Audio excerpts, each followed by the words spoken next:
अगर आपने अभी तक हमारा चैनल लाइक और सब्सक्राइब नहीं किया तो अभी लाइक करे और सब्सक्राइब करके बेल आइकन ज़रूर दबाए ताकि आने वाले हर धमाकेदार अपकमिंग ट्विस्ट और लेटेस्ट अपडेट सबसे पहले आप तक पहुंच सके। पति ब्रह्मचारी। एक ऐसा नाम जो सुनते ही कहानी साधारण लगती है, लेकिन सच जानोगे तो रूह कांप जाएगी।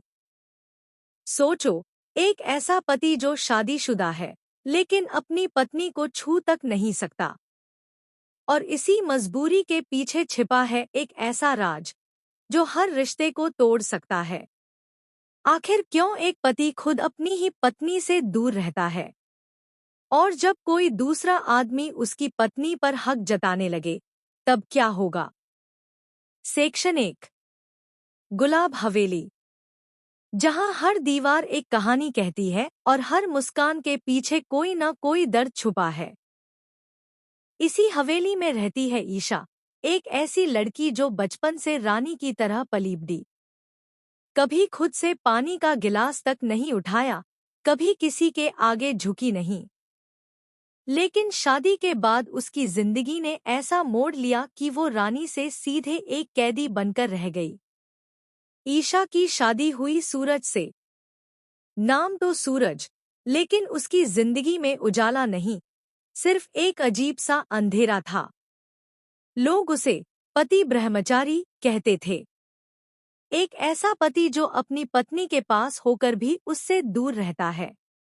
ना कभी उसने ईशा का हाथ थामा, ना कभी उसके करीब आने की कोशिश की। शुरुआत में सबको लगा कि ये बस उसकी फितरत है, उसका स्वभाव है। लेकिन सच इससे कहीं ज्यादा गहरा था। हवेली में धीरे धीरे बातें फैलने लगी। लोग कानों में फुसफुसाते, हंसते, ताने मारते, कैसा पति है ये, अपनी ही पत्नी से दूरी बनाकर रखता है। और ये सब सुन सुनकर ईशा का दिल हर रोज टूटता रहा। वो समझ नहीं पा रही थी कि उसकी गलती क्या है।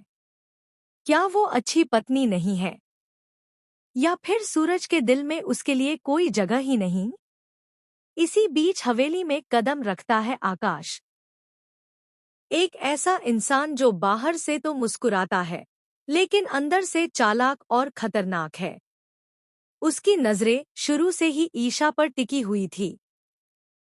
उसने बहुत जल्दी ये समझ लिया कि सूरज और ईशा के रिश्ते में दूरी है, और यही उसकी सबसे बड़ी ताकत बन सकती है।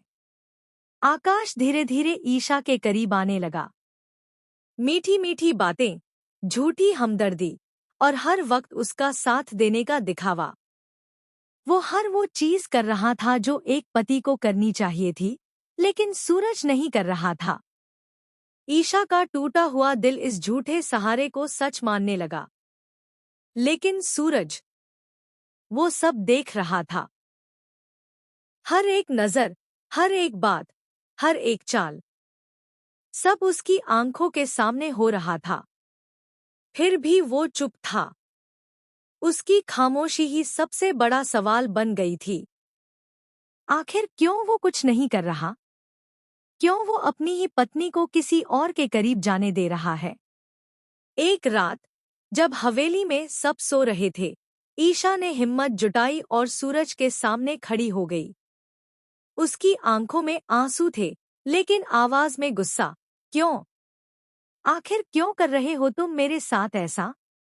मैं तुम्हारी पत्नी हूं, कोई पराई नहीं।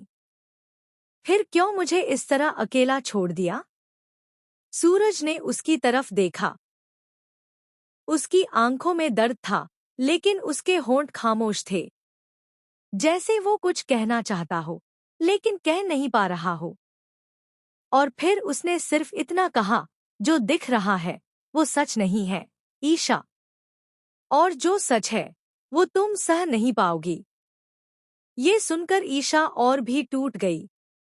उसे लगा कि सूरज बस बहाने बना रहा है, लेकिन सच में उसके पीछे एक ऐसा राज था जो अगर सामने आ जाता तो सिर्फ उनका रिश्ता नहीं, पूरी हवेली बिखर जाती।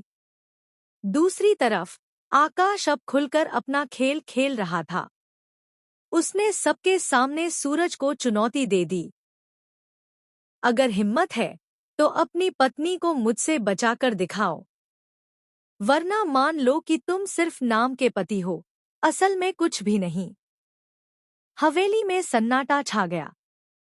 सबकी नजरें सूरज पर टिक गईं। ये सिर्फ एक चुनौती नहीं थी, ये उसकी इज्जत, उसके रिश्ते और उसके अस्तित्व पर सवाल था। और यहीं से शुरू होती है असली जंग।